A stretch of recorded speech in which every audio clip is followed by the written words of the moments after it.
বইয়ের মলাট চ্যানেল আপনাদের স্বাগত। আপনাদের পড়ে শোনাচ্ছিলাম বাংলা সাহিত্যের এক প্রখর বুদ্ধিজীবী আহমদ ছফা রচিত শেখ মুজিব ও অন্যান্য প্রবন্ধ নামক গ্রন্থটি। আজ পড়ব বইটির দ্বিতীয় পর্ব। এ পর্যায়ে লেখক তার গ্রন্থে আলোচনা করেছেন মূল উপপাদ্য শেখ মুজিব সহ অন্য জাতীয় নেতা যেমন শেরে বাংলায় কে ফজলুল হক, মজলুম জননেতা মাওলানা ভাসানী এবং ভারত বিভক্তি নিয়ে পশ্চিমবঙ্গের এক লেখকের প্রকাশিত গ্রন্থের আলোকে মোহাম্মদ আলী জিন্নাহ ও তার রাজনৈতিক দর্শন নিয়ে। আশা করছি আপনাদের ভালো লাগবে, আর আপনাদের উৎসাহের বইটির বাকি পর্বগুলো দিতে আমাকে শক্তি যোগাবে। তাই সাবস্ক্রাইব, লাইক ও কমেন্ট করে পাশে থাকবেন।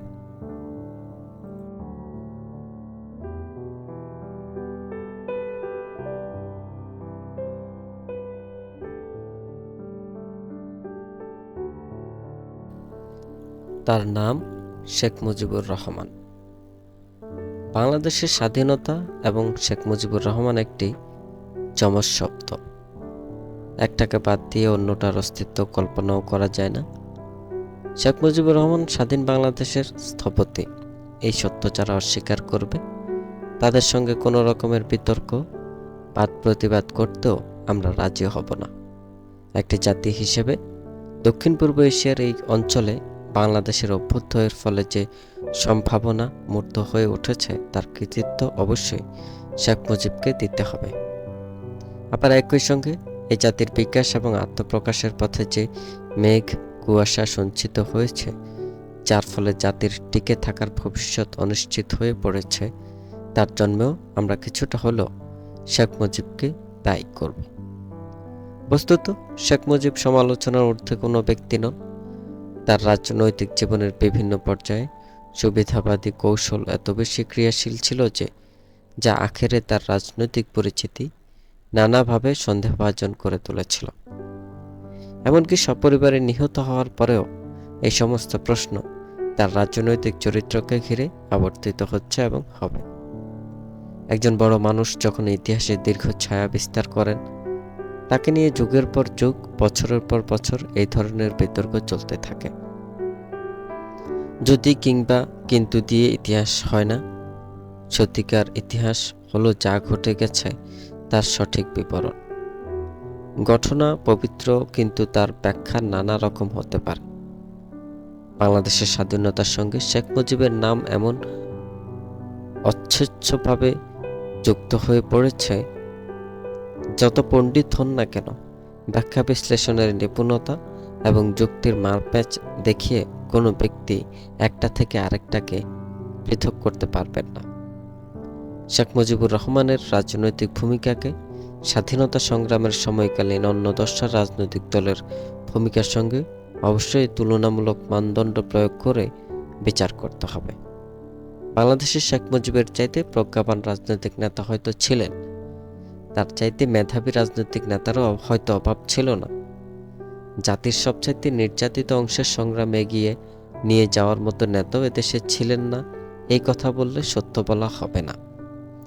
কিন্তু একটি জাতির অস্তিত্ব সত্তা প্রাণ পাতালের উত্তাপে আত্মপরিচয় অনুসন্ধান করার তাগিদে বাংলার ইতিহাসের স্মরণকালের সবচাইতে মহত্তম ও ব্যাপক জনযুদ্ধটিতে ঝাঁপিয়ে পড়েছিল। তার আবেগ সবটুকু ধারণ করেছিলেন শেখ মুজিব, অন্য কোনো নেতা নন। নিঃসন্দেহে সেই সময়কার রাজনৈতিক পরিস্থিতির মধ্যে এমন কিছু উর্বরা উপাদান ছিল যা শেখ মুজিবকে এই জাতির স্রষ্টা হতে সহায়তা করেছিল। ঘটনা এবং সময়ের উত্তাপের মধ্যে কিছু আশ্চর্য সারবান কিছু উপাদান যেমন ছিল, এই মানুষটির মধ্যেও সেই সব ধারণ করার একটা ক্ষমতা ছিল। একটা পচা ডিমকে ইনকিউবেটর যন্ত্রের মধ্যে রাখলে কোনো বাচ্চা হবে না, আবার তেমনি একটি তাজা ডিমকে এই যন্ত্রের মধ্যে রাখলে একটা বাচ্চা তৈরি হতে পারে। তা না করে ডিমটিকে এমনি রেখে দিলে সময়ের ব্যবধানে আপনা আপনিই পচে যাবে। সুতরাং 1965 সালের পরবর্তী বাংলাদেশের রাজনৈতিক ঘটনা প্রবাহের মধ্যে একটা মৌলিক উপাদান বিরাজমান ছিল। আন্দোলনের নানা স্তর এবং সংগ্রামের নানা ধাপ পেরিয়ে 1971 এর মুক্তিযুদ্ধের মধ্যে তা একটি সলিড আকার ধারণ করেছিল। ওই মৌলিক উপাদানটি হলো বাঙালি জাতির স্বাধীনতার দাবি। শেখ মুজিবুর রহমানের রাজনৈতিক জীবন এবং কর্মের যত কঠোর সমালোচনাই করা হোক না কেন, তিনি যে সংগ্রামটিকে চূড়ান্ত পর্যায়ে প্রবাহিত করে নিয়েছিলেন সেটা একটি তর্কাতীত সত্য। একজন বা একাধিক ব্যক্তির শারীরিক মৃত্যুর মধ্য দিয়ে একটা রাজনৈতিক মিশনকে হত্যা করা যায় না, কারণ ব্যক্তির মৃত্যু ঘটতে পারে কিন্তু আদর্শের মরণ নেই। শেখ মুজিবুর রহমানের মৃত্যু পরবর্তী বাংলাদেশে কি পরিস্থিতি সৃষ্টি হয়েছিল? তখন আওয়ামী লীগ দেশের সবচেয়ে বড় দল, তাছাড়া সহায়ক শক্তি ছিল ন্যাপ এবং বাংলাদেশের কমিউনিস্ট পার্টি। এছাড়াও ছিল অনেক বুদ্ধিজীবী ও পেশাজীবী। সেদিন একটি কণ্ঠ এই নৃশংস হত্যাকাণ্ডের প্রতিবাদ করেনি। পরবর্তী পর্যায়ে শেখ মুজিবুর রহমানের অনুসৃত রাষ্ট্র দর্শনটি সম্পূর্ণভাবে অকেজ ঘোষণা করে নতুন একটি রাষ্ট্র দর্শন এখানে চাপিয়ে দেওয়া হয়, যা আমাদের জনগণের অধিকাংশের কখনো কাঙ্ক্ষিত ছিল না। সবচাইতে পরিতাপের বিষয় এই যে শেখ মুজিবুর রহমানের অনুগত ভক্ত এবং রাজনৈতিক কর্মীবৃন্দ এই প্রক্রিয়াটির সঙ্গে যুক্ত হয়েছিল। একথাও সত্য যে শেখ মুজিবুর রহমানকে সপরিবারে হত্যার পর যে ব্যক্তিটি ক্ষমতার আসনে আসীন হয়েছিলেন তিনি তার বিরোধী বা বিপক্ষ দলের কেউ নন। তারই মন্ত্রিসভার প্রভাবশালী সদস্য এবং ঘনিষ্ঠ রাজনৈতিক সহকর্মী। এইভাবে 1975 সাল থেকে শুরু করে 1988 সাল পর্যন্ত বিস্তৃত সময় শেখ মুজিবুর রহমানের অনুসৃত বাঙালি জাতীয়তাবাদের আদর্শটি নস্যাৎ করার কাজে তার দল বুঝে না বুঝে যে ভূমিকা পালন করেছিল এবং করে যাচ্ছে তার তুলনা স্বাধীনতা বিরোধী শক্তির ভূমিকা বোধ করি বেশি নয়। কারণ স্বাধীনতার বিরোধী শক্তিতে ওই আদর্শের বিরোধিতা আগাগোড়াই করে আসছে। বাংলাদেশ স্বাধীন হওয়ার পর একবার আওয়ামী লীগ বিভক্ত হয় এবং জাসদের সৃষ্টি হয়। 1975 সালের পর আবার আওয়ামী লীগ ভাঙে এবং মিজান আওয়ামী লীগের জন্ম হয়। তারপরে আবার আওয়ামী লীগ দুটুকরো হয় এবং আব্দুর রাজ্জাকের নেতৃত্বে বাকশালের সৃষ্টি হয়। এখন শোনা যাচ্ছে আবার আওয়ামী লীগ ভাঙবে এবং ব্যারিস্টার কামাল হোসেনকে সহ কতিপয় নেতা বেরিয়ে নতুন দল করবেন। 1972 সাল থেকে শুরু করে 88 সাল পর্যন্ত আওয়ামী লীগের ভেতরের এই ভাঙন প্রক্রিয়াটি প্রত্যক্ষ করলে আমরা দেখতে পাব বারবার আওয়ামী লীগ থেকে নেতা এবং কর্মী বেরিয়ে এসে স্বাধীনতা বিরোধী শক্তিগুলোর হাত সুদৃঢ় করছে। রব, মিজান, মোয়াজ্জেম, ইউসুফ আলী, কোরবান আলী সকলের সম্পর্কেই একথা কম বেশি প্রযোজ্য। এখন আওয়ামী লীগ দেশের বৃহত্তম রাজনৈতিক সংগঠন, কিন্তু কিছু করতে পারছে না। তার বিবেক এক ধরনের অপরাধ বোধের ভারে জর্জরিত। আমরা বলেছি ব্যক্তির মৃত্যুর সঙ্গে রাজনৈতিক আদর্শের মৃত্যু ঘটেনি। ভবিষ্যতে কি ঘটবে ভবিষ্যৎই বলতে পারে। কিন্তু 1975 সালের পর 12-13 বছর সময়ের মধ্যে শেখ মুজিবের বাঙালি জাতীয়তাবাদের আদর্শ বিজয়ী হতে পারেনি এবং সেই কারণে তার মরদেহের অবশিষ্টাংশ টুঙ্গিপাড়ায় আটকা পড়ে আছে, রাজনীতির কেন্দ্রে আসতে পারেনি। এইখানেই শেখ মুজিবুর রহমানের রাজনীতির সীমাবদ্ধতা। তিনি দেশ এবং জাতিকে জাগিয়েছিলেন বটে, কিন্তু কোনো পরিণতির দিকে দিক নির্দেশ করতে পারেননি। তার মৃত্যুর পর তার দলও সে আদর্শটিকে সহস্র শিখায় জ্বালিয়ে তুলে স্বাধীনতার অঙ্গীকার সহ সমূহ বাংলাদেশে সুপ্রতিষ্ঠিত করতে পারেনি। এইখানেই শেখ মুজিবুর রহমানের রাজনৈতিক আদর্শের পরাজয়। কেন এই পরাজয়, কী কারণে এই পরাজয় বিস্তৃত করে বলার অবকাশ এই নিবন্ধে নেই। তথাপি শেখ মুজিবুর রহমান এই জাতির মহান স্থপতি, একজন মহান পুরুষ। সমস্ত দোষ ত্রুটি, রাজনৈতিক প্রমাদ এবং সীমাবদ্ধতা সহ বিচার করলেও তিনি অনন্য। শেখ মুজিবুর রহমানের তুলনা স্বয়ং শেখ মুজিবুর রহমান। কোনো মহল শেখ মুজিবুর রহমানের হত্যার দিবস 15ই আগস্টকে জাতির নাজাত অর্থাৎ মুক্তি দিবস হিসেবে পালন করে থাকে। শেখ মুজিবের হত্যাকারীরা যুক্তি দেখিয়ে বলে থাকে তারা শেখ মুজিবকে হত্যা করে একজন স্বৈরাচারীর হাত থেকে এ জাতিকে উদ্ধার করেছে। দেশের অনেক বুদ্ধিজীবীও তাতে সমর্থন দিয়ে থাকেন। এইখানে কার্ল মার্কসের একটা কথা আমরা উদ্ধৃত না করে পারছি না। কোনো ডাকাত সর্দার কোনো সুযোগে রাজাকে হত্যা করে রানীর শয়ন কক্ষে ঢুকে রাত্রি যাপন করতে পারে। তাতে করে ওই ডাকাত সর্দারের উপর রাজ্য শাসনের অধিকার বর্তায় না। 15ই আগস্টের শেখ মুজিব হত্যাকারীদের যুক্তিও অনেকটা ওই কথিত ডাকাত সর্দারের অনুরূপ। শেখ মুজিব যদি জাতির বিরুদ্ধে অপরাধ করতেন, জাতি স্বতঃস্ফূর্তভাবে তার প্রতিবাদ করত। জাতিকে সেই সুযোগ থেকে বঞ্চিত করার অধিকার নিশ্চয়ই সে আততায়ীদের নেই এবং ছিল না। আরও একটা মানদণ্ড প্রয়োগ করে আমরা শেখ মুজিব হত্যার বিষয়টি বিবেচনা করতে পারি। মেনে নিলাম শেখ মুজিবুর রহমানের আমলে অত্যাচার, অনাচার, দুর্নীতি, স্বজনপ্রীতিতে দেশ ছেয়ে গিয়েছিল। কিন্তু পাশাপাশি এই কথাটা ভুলে গেলেও চলবে না, শেখ মুজিবুর রহমানের সরকারকে যুদ্ধে সম্পূর্ণ বিধ্বস্ত একটি দেশকে নতুনভাবে গড়ে তোলার চ্যালেঞ্জ গ্রহণ করতে হয়েছিল। শেখ মুজিবুর রহমানের মৃত্যুর পর বাংলাদেশের রাষ্ট্রদর্শনের রূপকে সম্পূর্ণ পাল্টে দিয়েছে। জনগণের মধ্যে কোনো উত্থান শক্তি নেই। স্বাধীনতা যুদ্ধের মূল্যবোধকে একে একে ধুলোয় গড়াগড়ি যাচ্ছে। জনজীবন এবং সমাজ জীবনে অপরাধের ভারে জর্জরিত এবং কলুষিত।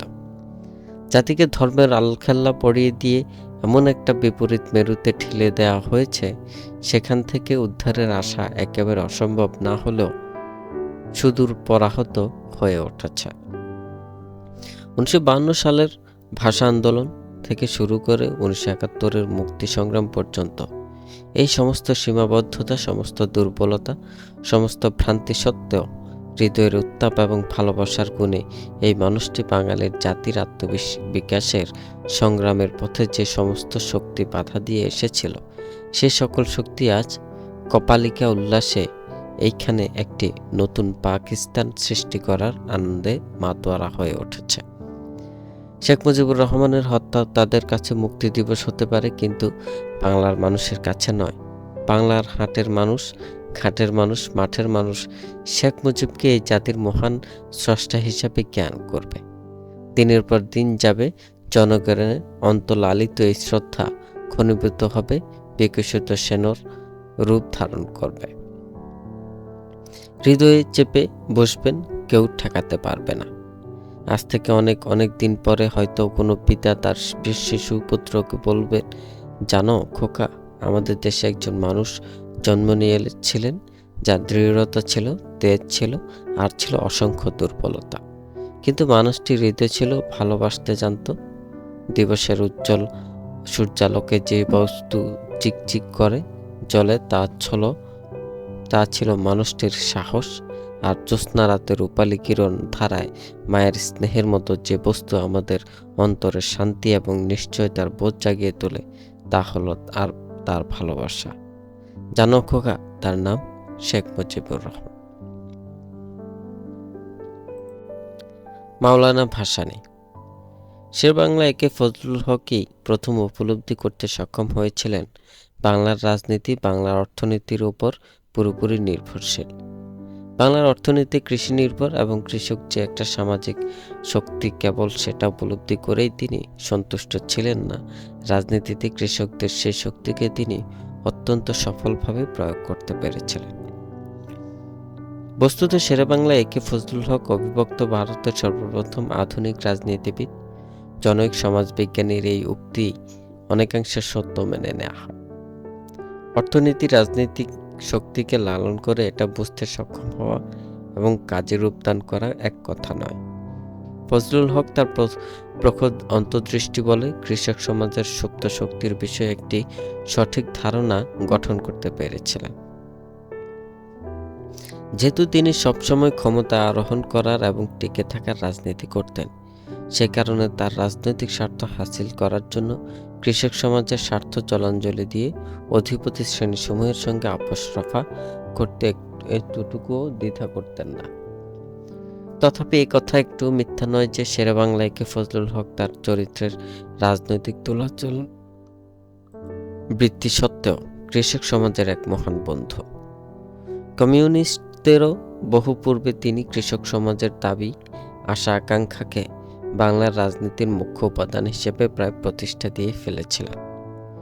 সে বাংলা একে ফজলুল হক কৃষক সমাজকে তার রাজনীতির হাতিয়ার হিসেবে ব্যবহার করেছিলেন, কিন্তু তিনি যথার্থ অর্থে তাদের নেতা ছিলেন এ কথা বোধ করে বলা চলে না। অনুকম্পা সম্পন্ন চিকিৎসক এবং রোগীর মধ্যে যে সম্পর্ক, ফজলুল হকের সঙ্গে কৃষক সমাজেরও সম্পর্ক ছিল সেরকম। তিনি কৃষক সমাজের স্বার্থ দেখতে চেষ্টা করতেন, আর কৃষকরা তাকে ক্ষমতায় পাঠাত। কোথাও হক সাহেবের ব্যক্তিগত স্বার্থ ক্ষুণ্ণ হলে কৃষক সমাজের শত্রু শ্রেণীর সঙ্গে নির্বিবাদে আপোষ রক্ষা করে ক্ষমতার আসনে চড়ে বসতে কোনো বিবেক দংশন অনুভব করতেন না তিনি। তারপরও কিন্তু ফজলুল হক সম্বন্ধে একটা সত্য কথা হলো, তার চিন্তা চেতনা অনুক্ষণ কৃষক সমাজের সুখ দুঃখের প্রতি কম্পাসের কাঁটার মতো ছেলে থাকত। কৃষকদের সঙ্গে সুন্দর প্রতারণা করেও যতটুকু উপকার করেছেন, তার পূর্ববর্তী এমনকি পরবর্তী কোনো ক্ষমতাসীন নেতার কার্যকলাপের মধ্য দিয়ে এই শ্রেণী ততটুকু উপকৃত হয়নি। বাংলার কৃষক সমাজের সত্যিকার নেতা ছিলেন মরহুম মাওলানা আব্দুল হামিদ খান ভাসানী। মাওলানা সাহেব কৃষক সমাজের একেবারে ভেতরে গাছের শেকড়ের মতো বেড়ে উঠেছিলেন। গাছের বেড়ে ওঠার জন্য যেটুকু আলো, জল, হাওয়ার প্রয়োজন, কৃষক সমাজের দাবিগুলোকে অনেকটা সেই চোখেই দেখতেন তিনি। পড়ে যাওয়া কোনো কেতাবি উপলব্ধির দ্বারা তাড়িত হয়ে মাওলানা রাজনীতি করতে আসেননি। পারিপার্শ্বিক পরিস্থিতি তাকে রাজনীতির দিকে ধাবিত করেছে। তার ছিল এক অনন্য সংলভ দানশীল সহজাত প্রবৃত্তি। এই সহজাত প্রবৃত্তি তাকে জীবন যোগ করতে প্রেরণা জুগিয়েছে। রাজনৈতিক নেতৃবৃন্দ তাদের রাজনৈতিক বিশ্বাস যাই হোক, সাধারণত অন্যান্য সামাজিক শ্রেণীসমূহের সঙ্গে সামঞ্জস্য রক্ষা করেই কৃষক সমাজের স্বার্থের প্রতি দৃষ্টিপাত করতেন। কিন্তু মাওলানা ভাসানী ছিলেন হাড়ে মাংসে অস্থিমজ্জায় কৃষক সম্প্রদায়ের নেতা। স্বভাবে, আচরণের, জীবনযাপন পদ্ধতিতে তিনি নিজেও ছিলেন এক মহান কৃষক। হাজার হাজার বছর ধরে অত্যাচার নির্যাতন করার পরও যে কৃষক বেঁচে থাকে, মারি, মোড়ক, মন্তস্তর, প্লাবন, খরায় আক্রমণ অগ্রাহ্য করেও যুগান্তকাল ব্যাপী যে কৃষকের জীবন সংগ্রামে ফাটা নামে না, মাওলানা ভাসানীর সুদীর্ঘ জীবনের রাজনৈতিক সংগ্রামে এই লবিস্ট আশাবাদের প্রেরণা মুক্তির দিগন্তে উপনীত হওয়ার নিরন্তর উদ্যোগ এই কৃষক সমাজ থেকেই লাভ করেছিলেন। জলে যেমন মাছ সাঁতার কাটে, তেমনি কৃষক সমাজের ভেতরে তার অবস্থান ছিল সহজাত, অবারিত। যাদের তিনি নেতৃত্ব দিতেন তারা তাকে বুঝতেন, আর মাওলানা সাহেবও তাদের দৈনন্দিন জীবনধারা, এমনকি ইহলৌকিক এবং পরলৌকিক জীবন জিজ্ঞাসা সম্পর্কেও সতত জাগ্রত এবং সচেতন ছিলেন। সুতরাং এটা একটুও আশ্চর্যের নয় যে তার অনুগামীদের একাংশ তাকে পীর বা ধর্মগুরু হিসেবে মেনে নিয়েছিলেন। মাওলানা ভাসানীর প্রত্যরদীপ্ত আশাবাদ কৃষক সমাজেরই আশাবাদ।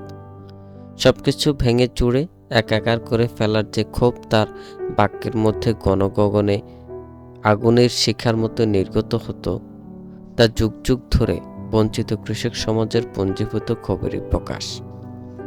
মাওলানা ভাসানী কৃষকের সুখ দুঃখের বন্ধু ছিল না শুধু, তাদের জীবন দৃষ্টির সঙ্গে অনেকাংশে তার জীবন দৃষ্টির সম্মিলন ঘটেছিল। একজন বিচক্ষণ প্রাজ্ঞ প্রবীণ কৃষক যেমন চোখের পলক পাতে লাভ ক্ষতি বিচার করতে সক্ষম, মাওলানা ভাসানীরও সেই আশ্চর্য ইনটুইটিভ ক্ষমতা ছিল, যা সারা জীবন তিনি রাজনীতিতে প্রয়োগ করে এসেছেন। মাওলানা ভাসানী কৃষক নেতা, ধর্মগুরু, বিপ্লবী নেতা, জাতীয় নেতা, সংস্কারক, এই সবগুলো পরিচয় কম বেশি পরিচিত ছিলেন, কিন্তু তার মুখ্য পরিচয় তিনি কৃষক সম্প্রদায়ের নেতা। অন্যান্য পরিচয়গুলো তার এই রাজনৈতিক পরিচয়কেই পুষ্ট করেছে। এই শতাব্দীর প্রথম দশক থেকে শুরু করে বাংলা আসামের এই স্থবির সমাজে যখন অল্প স্বল্প জঙ্গমলতার সৃষ্টি হতে থাকে, তার অব্যাহতি পরের সময়টিতেই মাওলানা ভাসানী রাজনীতিতে আসেন। অবশ্য ভারতবর্ষের স্বাধীনতা সংগ্রামের পুরো প্রেক্ষাপটটি স্মরণে না রাখলে মাওলানা ভাসানীর রাজনৈতিক চরিত্রটি বুঝে ওঠা একটু কষ্টসাধ্য হবে বৈকি। মাওলানার জীবন পাঠকের অজানা কথার থাকার কথা নয়।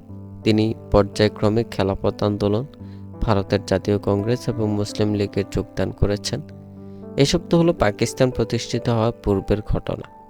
পাকিস্তান প্রতিষ্ঠিত হওয়ার পরে তিনি মুসলিম লীগ থেকে পদত্যাগ করেছেন এবং সোহরাওয়ার্দীর সঙ্গে মিলে আওয়ামী মুসলিম লীগের প্রতিষ্ঠা করেছেন। পরে মুসলিম শব্দটি বাদ দিয়ে নবগঠিত রাজনৈতিক দলের নাম রেখেছিলেন শুধু আওয়ামী লীগ। তাও পরে 1954 সালের নির্বাচনের প্রাক্কালে শেরেবাংলা একে ফজলুল হক সহ সোহরাওয়ার্দীর সঙ্গে একজোট হয়ে যুক্তফ্রন্ট গঠন করেছিলেন। ইঙ্গো মার্কিন সাম্রাজ্যবাদী গোষ্ঠীর সঙ্গে সহযোগিতা করার প্রশ্নে তৎকালীন পূর্ব পাকিস্তান এবং কেন্দ্রে ক্ষমতাসীন আওয়ামী লীগের সঙ্গে মাওলানার মতান্তর ঘটে। তার মতে জন্ম নেয় ন্যাশনাল আওয়ামী পার্টি। 1958 সালে পাকিস্তানে আব্দুর রব খানের সামরিক আইন জারির ঘর 1958 সালে আইয়ুব খানের সামরিক আইন জারির পূর্বে পর্যন্ত সময়ের সংক্ষেপে এই হলো মাওলানা ভাসানীর রাজনৈতিক কর্মকাণ্ডের একটা খতিয়ান। রাজনীতির সঙ্গে ক্ষমতা দখল করার প্রশ্নটি আঙ্গাঙ্গিভাবে জড়িত। মাওলানা ভাসানীর রাজনৈতিক জীবন পর্যালোচনা করলে একটা বিষয় কিন্তু স্পষ্ট হয়ে ওঠে। ক্ষমতার প্রয়োজন তিনি অনুভব করতেন, কিন্তু ক্ষমতার মোহ তাকে কখনো ধরে রাখতে পারেনি। তার চিন্তা ভাবনার কেন্দ্রবিন্দু ছিল কৃষক সমাজ। যখনই কোনো রাজনৈতিক দলের সঙ্গে তিনি যোগ দিয়েছেন এ কারণে যে তিনি মনে করেছেন এই দলটির সঙ্গে কাজ করলে কৃষক সমাজের দাবি দেওয়া এগিয়ে নিতে পারবেন তিনি।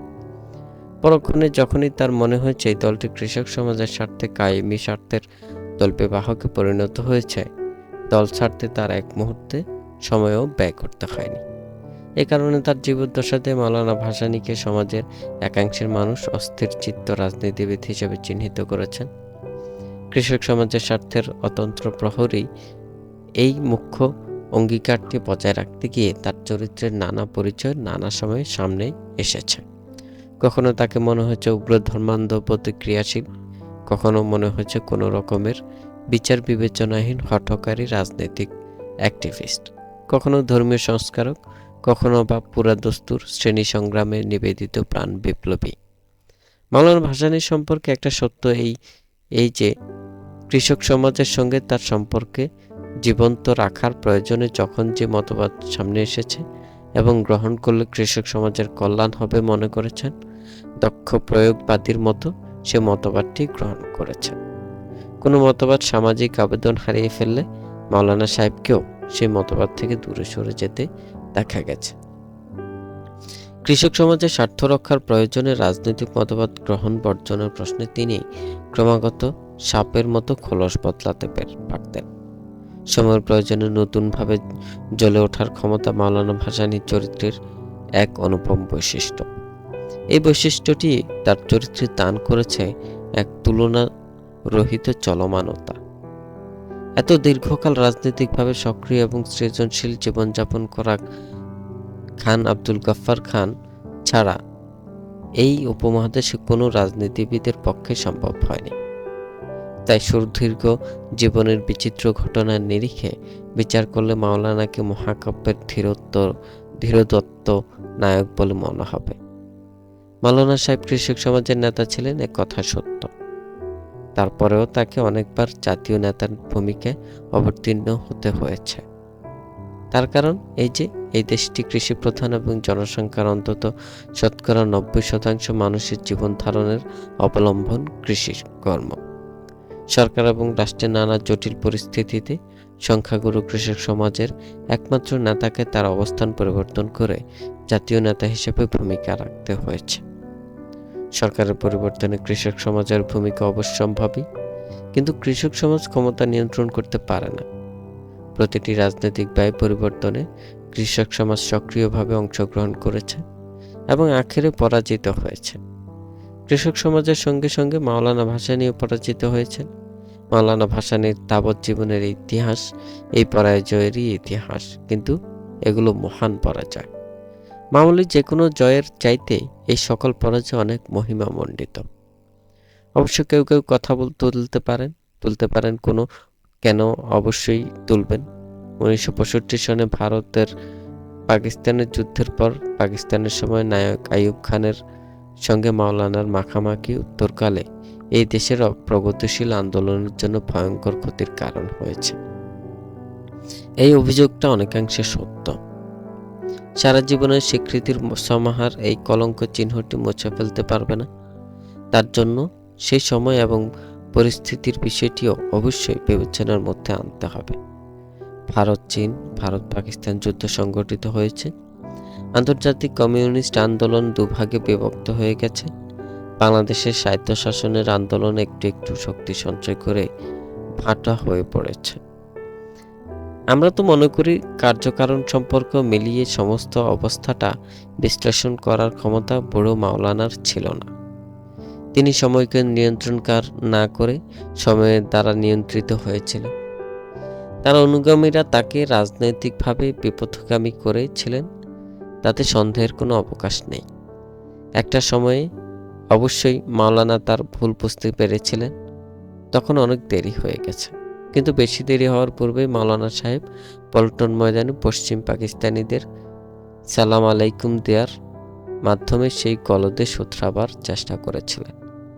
সামরিক শাসকের সঙ্গে বাংলার প্রাণপ্রিয় কৃষক নেতার মাখামাখির ফলে যে ভুল করেছিলেন, আমাদের জাতি তার জন্য অনেক মূল্য দিয়েছে এবং এখনো মাসুল গুনে যাচ্ছে। মাওলানা সাহেবের কথিত অনুগামীদের একাংশ আমাদের জাতীয় মুক্তি সংগ্রামের প্রত্যক্ষ বিরোধিতা করেছেন এবং অপর একটি উল্লেখ্য অংশ অদ্যাবধি সাম্রাজ্যবাদ এবং স্বৈরাচারের দাসত্ব করে যাচ্ছে। ভাগ্যের কি নির্মম পরিহাস! সঙ্গত কারণে একটা প্রশ্ন উঠতে পারে, মাওলানা ভাসানীর রাজনৈতিক মতবাদ কি ছিল? তার সুনির্দিষ্ট এবং সুস্পষ্ট কোনো রাজনৈতিক মতবাদ ছিল এ কথা নিশ্চিত করে বলার উপায় নেই। সমকালীন নানা রাজনৈতিক চিন্তাধারা তাকে আকৃষ্ট করতে পারে, কিন্তু তিনি কোনোটা গ্রহণ করেননি।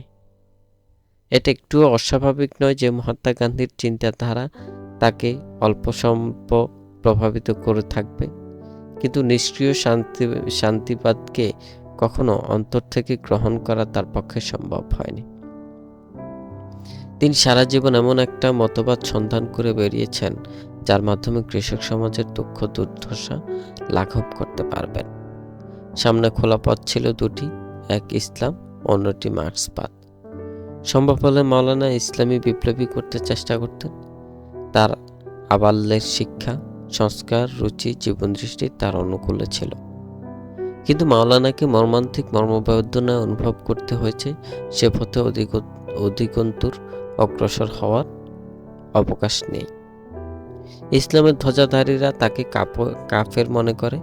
সুতরাং মাওলানা সাহেবকে নিতান্ত অনিচ্ছা হলেও মার্ক্সবাদের অনুসারীদের সঙ্গে কাজ করতে হয়েছে। বাস্তব রাজনীতি প্রয়োজনে কমিউনিস্ট পার্টি সহ নানা বিপ্লবী দলের সংস্পর্শে আসতে হয়েছে বটে, কখনো প্রাণের থেকে এই বিপ্লবী মতবাদ গ্রহণ করতে পারেননি। রাজনৈতিক দোলাচল বৃত্তির মাধ্যমে মাওলানার সারা জীবন কেটেছে। ইসলামকে তিনি বিশ্বাস করতেন, কিন্তু মার্ক্সবাদকে রাজনৈতিক অস্ত্র হিসেবে ব্যবহার করতে চেষ্টা করতেন। এই দুইয়ের মধ্যে একটা সার্থক মেরুবন্ধন তিনি ঘটাতে পারেননি। তার সেই মনীষা এবং প্রজ্ঞা ছিল না, আর মানুষ হিসেবেও তিনি আধুনিক ছিলেন না। দেশ, সমাজ, রাষ্ট্র সম্পর্কিত সুগঠিত কোনো রাজনৈতিক চিন্তা তার ছিল না। আরও একটি বিষয় উল্লেখ করা প্রয়োজন। মাওলানা ভাসানীর সঙ্গে তার অনুসারীদের একটি মূল অংশের যে সম্পর্ক, তাকে কিছুতেই রাজনৈতিক সম্পর্ক বলা চলে না, বরঞ্চ এই সম্পর্কে ধারণাটি ছিল আধ্যাত্মিক। আধ্যাত্মিক কল্যাণের আকাঙ্ক্ষায় তারা মাওলানার কাছে আসতো, নির্দেশ মেনে চলত, এমনকি রাজনৈতিক কর্মকাণ্ডে অংশগ্রহণ করত। চূড়ান্ত বিচারে প্রমাণিত হবে এটি প্রতিক্রিয়াশীল সম্পর্ক। মাওলানার সমগ্র জীবনের কর্মকাণ্ডে বিচার করলে দেখা যাবে প্রতিক্রিয়াশীলতা এবং প্রগতিশীলতা পরস্পর গায়ে গায়ে হেলান দিয়ে অবস্থান করেছে। মাওলানার মৃত্যুর পরও দেখা যাচ্ছে প্রতিক্রিয়াশীলদের একটা বিরাট অংশ তাকে তাদের নেতা হিসেবে ঘোষণা করেছে। হতে পারে এতে তাদের রাজনৈতিক স্বার্থসিদ্ধির একটা গৌণ প্রয়াস রয়েছে, কিন্তু তার অঙ্কুরটা মাওলানার চরিত্রের মধ্যেই নিহিত ছিল। কোনো মানুষ তিনি যতই বড় হন না কেন, খুব কম ক্ষেত্রে ভুল ত্রুটির ঊর্ধ্বে থাকতে পারে। মাওলানা ভাসানীর রাজনীতিতেও যথেষ্ট পরিমাণ বিচ্যুতি ছিল, কিন্তু মনে রাখতে হবে ওগুলো ছিল সামাজিক বিচ্যুতির রাজনৈতিক রূপায়ণ। চিন্তা ভাবনার ক্ষেত্রে যথেষ্ট রকম অগ্রসর না হলে ওগুলো কাটিয়ে ওঠা একরকম অসম্ভব। মাওলানা ভাসানী কি ছিলেন না, তার কর্মকাণ্ডের বিচারে সেটাকে মুখ্য বিবেচনা করা নিশ্চয়ই রাজনৈতিক সুস্থতার পরিচায়ক নয়। কিন্তু কি ছিলেন মাওলানা? দয়া, মমতা, সংবেদনশীলতা এবং চরিত্রের আপসহীনতার মাওলানা ছিলেন এমন একজন মানুষ, এমন একজন নেতা, বাংলার ইতিহাসের রাজনৈতিক উচ্চতার বিচারে শেখ মুজিবুর রহমান ছাড়া অন্য কোনো নেতা তার ধারে কাছেও ঘেঁষতে পারেন না। জিন্নাহ, পাকিস্তান, নতুন ভাবনা গ্রন্থ শীর্ষক আলোচনা। পশ্চিম বাংলা ইতিপূর্বে পাকিস্তানের প্রতিষ্ঠাতা মুহাম্মদ আলী জিন্নাহর রাজনৈতিক ভূমিকার ব্যাখ্যা বিশ্লেষণ করে বাংলা ভাষায় কোনো গ্রন্থ লেখা হয়েছে সে সংবাদ অন্তত আমাদের জানা নেই। ইংরেজি ভাষায়ও যে জিন্নাহর উপর শুধু পশ্চিম বাংলা নয়, ভারতবর্ষের কোনো রাজ্যে উল্লেখযোগ্য কোনো রচনা প্রকাশিত হয়েছে সে বিষয়ে আমরা কিছু বলতে পারব না। ভারতবর্ষের বিদ্বৎ সমাজের একাংশ নানা প্রসঙ্গে জিন্নাহর রাজনৈতিক ভূমিকার উপর আলোচনা করছেন, কিন্তু সেসব মন্তব্য এবং আলোচনায় বেশিরভাগ ক্ষেত্রে জিন্নাহকে ভারতের ইতিহাসের ভিলেন হিসেবে চিহ্নিত করা হয়েছে। ওগুলোকে কিছুই রাজনৈতিক ভূমিকার মূল্যায়ন বলা চলে না। সুতরাং ধরে নিতে আপত্তি থাকার কথা নয়, জিন্নাহর রাজনৈতিক ভূমিকার উপর লিখিত শ্রী শৈলেশ কুমার বন্দ্যোপাধ্যায়ের গ্রন্থটির মাধ্যমে পশ্চিমবাংলায় জিন্নাহ চর্চার সূত্রপাত হল। ভারত বিভাগের বিষয়ে আগ্রহী গবেষক এবং সাধারণ পাঠকদের কাছে এই পুস্তক নানা কারণে মূল্যবান বিবেচিত হবে। লেখক শৈলেশবাবু গান্ধীর একজন একনিষ্ঠ ভক্ত এবং একই সঙ্গে কংগ্রেস রাজনীতির সমর্থক। লেখক দাবি করেছেন তার ২০ বছরের শ্রম এবং সাধনার ফসল এই গ্রন্থ। বাংলা ভাষার প্রখ্যাত লেখক শ্রী অন্নদাশঙ্কর রায় একটি চমৎকার ভূমিকা লিখেছেন। শ্রী রায় ভারতবর্ষের ইতিহাসের গতিধারার ওপর যে সকল মন্তব্য করেছেন তার সঙ্গে সকলে একমত হবেন এমন আশা করা যায় না। তথাপি কবুল করতে আপত্তি থাকার কথা নয়।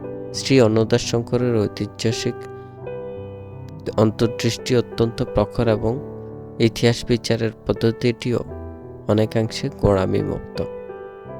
এত গেল বাইরের কথা। এখন আমরা গ্রন্থের আখ্যান ভাগে ফিরে আসি। গান্ধী আমার জীবনের ধ্রুবতারা, এই বাক্যটি দিয়ে লেখক গ্রন্থ শুরু করেছেন।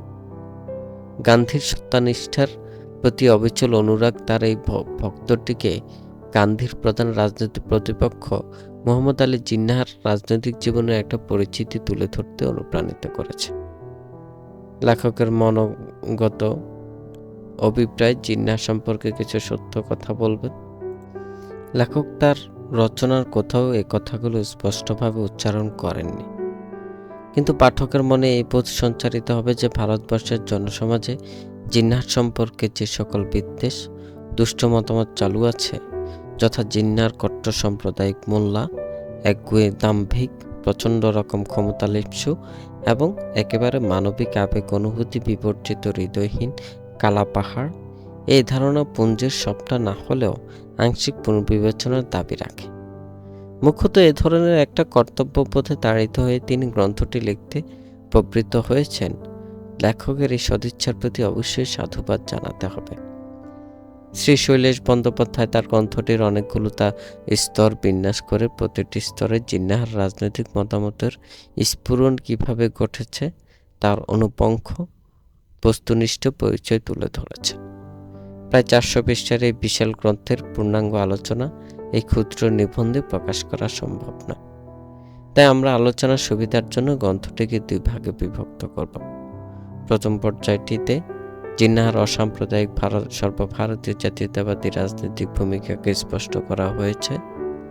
গ্রন্থের দ্বিতীয় পর্যায়টিতে ভারতের জাতীয় কংগ্রেসের প্রথম সারির মেধাবী রাজনীতিবিদ জিন্নাহ কিভাবে পর্যায়ক্রমিকভাবে জাতীয়তাবাদী রাজনীতি থেকে সরে এসে আপাতমস্তক মুসলিম লীগের সাম্প্রদায়িক রাজনীতিতে ডুবে গেলেন, কায়েদে আজম হিসেবে আত্মপ্রকাশ করলেন, পাকিস্তান আন্দোলনের প্রবক্তা হয়ে দাঁড়ালেন এবং শেষ পর্যন্ত বলতে গেলে একক প্রচেষ্টার পাকিস্তান আদায় করে ছাড়লেন, সেই ইতিহাসই সর্ববিস্তারে বর্ণনা করা হয়েছে। জিন্নাহর রাজনৈতিক জীবনের সূচনা পর্বে তিনি ছিলেন যথার্থ অর্থে একজন অসাম্প্রদায়িক জাতীয়তাবাদী নেতা। বিশ্বাসে, আচরণে, দৈনন্দিন জীবন চর্চায় তার সঙ্গে মুসলিম সমাজের নিয়মনীতির কোনো মিল খুঁজে পাওয়া যায় না। মন মানসিকতায় তিনি ছিলেন পুরোপুরি আধুনিক চিন্তাধারার মানুষ। স্বাতন্ত্র্যবাদী মুসলিম রাজনীতিবিদদের সঙ্গে জিন্নাহর বিন্দু পরিমাণ মতের মিলও ছিল না। এ পর্যায়ে তার যে রাজনৈতিক কর্মকাণ্ড, যা একজন প্রথম সারির নেতা হিসেবে কংগ্রেস রাজনীতিতে তাকে শুধু প্রতিষ্ঠাই দেয়নি, কংগ্রেসের সর্বজন শ্রদ্ধেয় জননন্দিত নেতৃবৃন্দের একাংশ মুখে তার এই ভূমিকা তারিফ করেছেন। গোপালকৃষ্ণ গোখলে জিন্নাহকে একজন অসাধারণ নেতা হিসেবে স্বীকৃতি দিয়েছেন। প্রখ্যাত নেত্রী এবং কবি সরোজিনী নাইডু তাকে হিন্দু মুসলমান ঐক্যের অগ্রদূত আখ্যা দিয়েছেন। তার অসাম্প্রদায়িক রাজনৈতিক ভূমিকায় প্রীত হয়ে বোম্বে শহরের অধিবাসীরা জিন্নাহর নামে একটি হল প্রতিষ্ঠা করেছেন। এই সমস্ত বিষয়ের আনুপর্বিক বর্ণনা দেওয়ার সঙ্গে সঙ্গে লেখক জিন্নাহ চরিত্রের অনুদ্ঘাটিত মানবিক দিকটিও তুলে ধরেছেন। অর্থাৎ কিনা লেখক তার প্রমাণপঞ্জি ঘেঁটে প্রমাণ করতে সক্ষম হলেন জিন্নাহ পুরনোক্ত দৈত্য মানব ছিলেন না, মানবিক আবেগ অনুভূতি সম্পন্ন সত্যিকারের মানুষই ছিলেন। এ পর্যায়ে মহাত্মা গান্ধীর প্রতি জিন্নাহ শ্রদ্ধার ভাব পোষণ করতেন। তাকে মিস্টার গান্ধীর বদলে মহাত্মা নামেই সম্বোধন করতেন।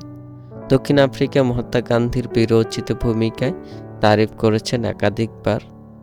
শৈলেশবাবু তার পুস্তকের দ্বিতীয় পর্যায়টিতে জিন্নাহ কী করে রাজনীতিতে কংগ্রেসের জাতীয় অবস্থান ত্যাগ করে সাম্প্রদায়িকতাবাদী মুসলিম লীগের খপ্পরে গেলেন, সেই ইতিহাসও যথাসম্ভব নিরপেক্ষতা সহকারে বর্ণনা করেছেন।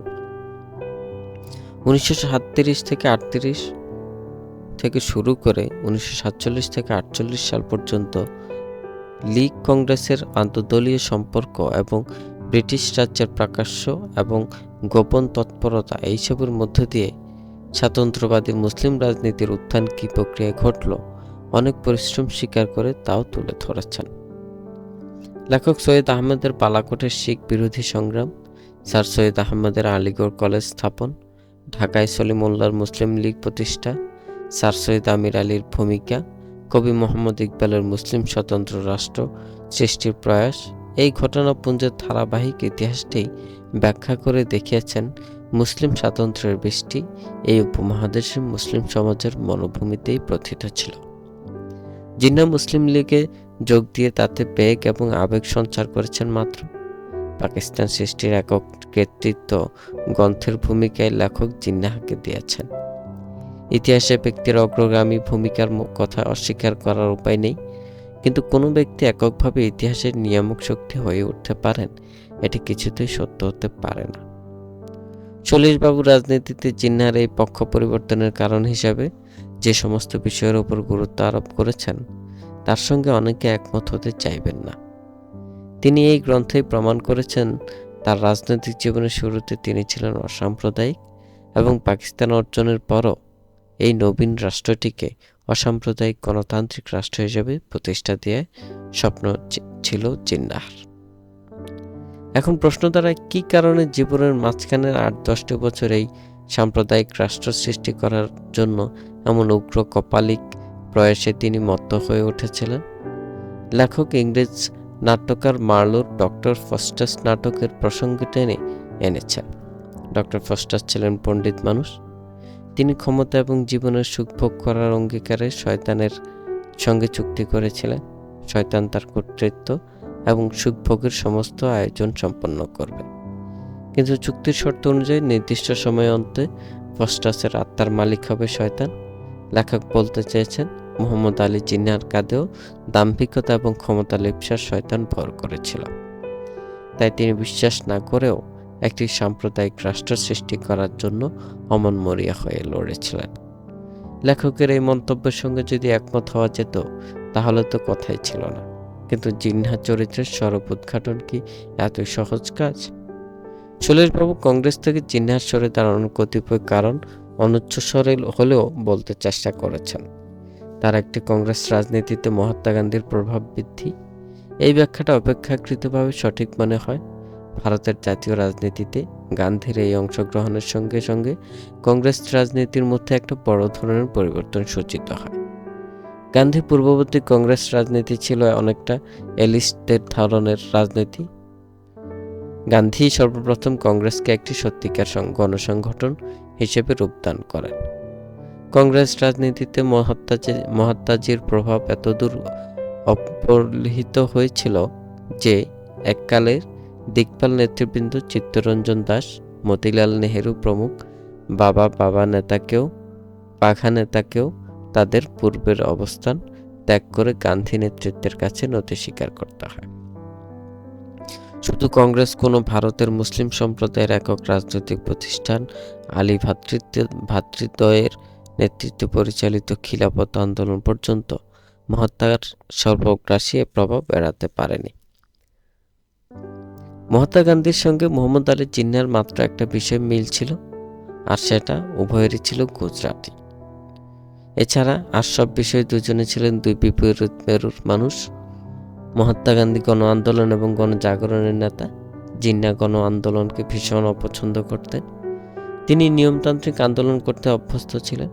তাছাড়া লেখক একটি নতুন সংবাদ দিয়েছেন, ব্যবহারজীবীর ব্যবসায়ে জিন্নাহর দ্রুত অর্থাগম ঘটেছিল। এই অর্থ সংরক্ষণের মোহ জিন্নাহ সাহেবকে পেয়ে বসেছিলেন। এই সকল কারণে মহাত্মা গান্ধীর প্রভাবে সৃষ্ট গণ আন্দোলনকে ঘৃণা করতেন। তার প্রত্যক্ষ কারণ ছিল ভারতের জাতীয় কংগ্রেসের রাজনীতিতে মহাত্মা গান্ধী স্থায়ী আসন অধিকার করার সঙ্গে সঙ্গে জিন্নাহ একেবারে কোণঠাসা হয়ে পড়ে। তাকে প্রদীপের আলো থেকে সরে দাঁড়াতে হয়। জিন্নাহর মতো একজন আত্মোৎপন্ন সম্পন্ন আধুনিক মানুষকে রাজনীতির সামনে আসন ছেড়ে দিয়ে পেছনে গিয়ে দাঁড়াতে হলো, তা তার মনে বিস্তর ক্ষোভ, ব্যক্তিগত ঈর্ষা এবং প্রতিশোধ স্পৃহা জন্ম দিয়ে থাকবে। এটা খুবই স্বাভাবিক।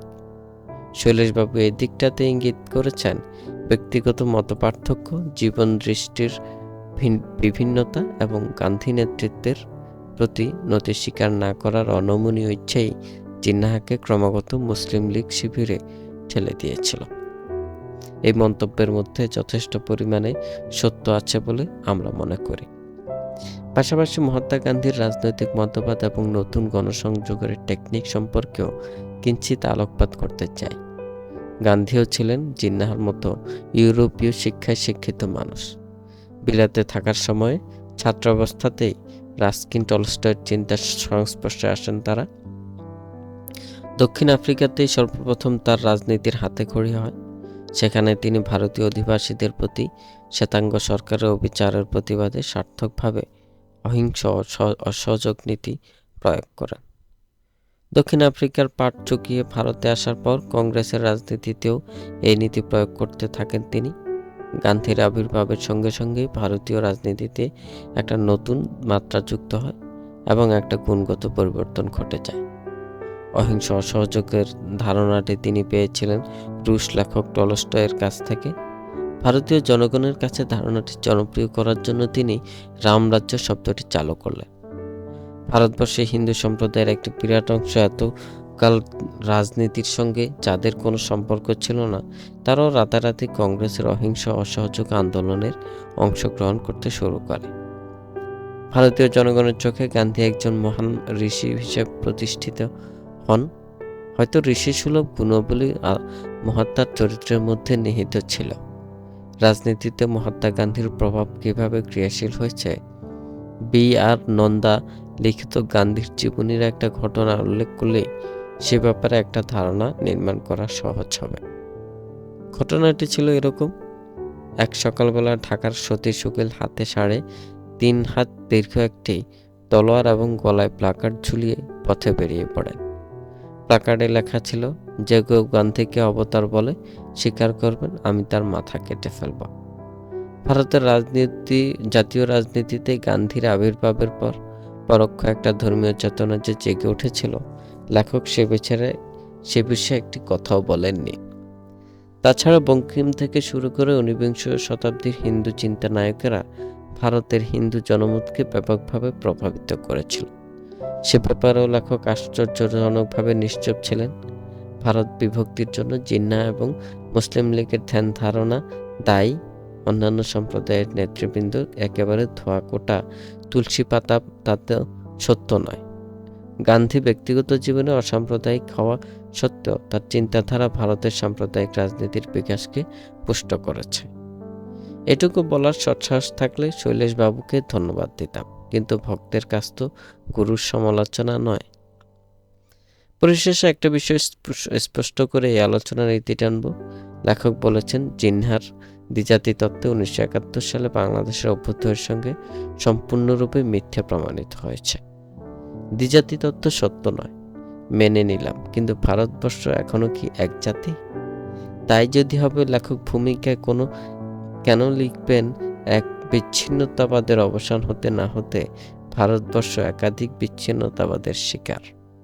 অতীতের ভুল ত্রুটি থেকে শিক্ষা গ্রহণ করে সাম্প্রতিককালের বিচ্ছিন্নতাবাদের আক্রমণের সম্মুখীন হবার বুদ্ধি ও সন্ধান দিতে এই গ্রন্থ সহায়ক হয়, তাহলে আমার শ্রম সার্থক হয়েছে বুঝতে পারব।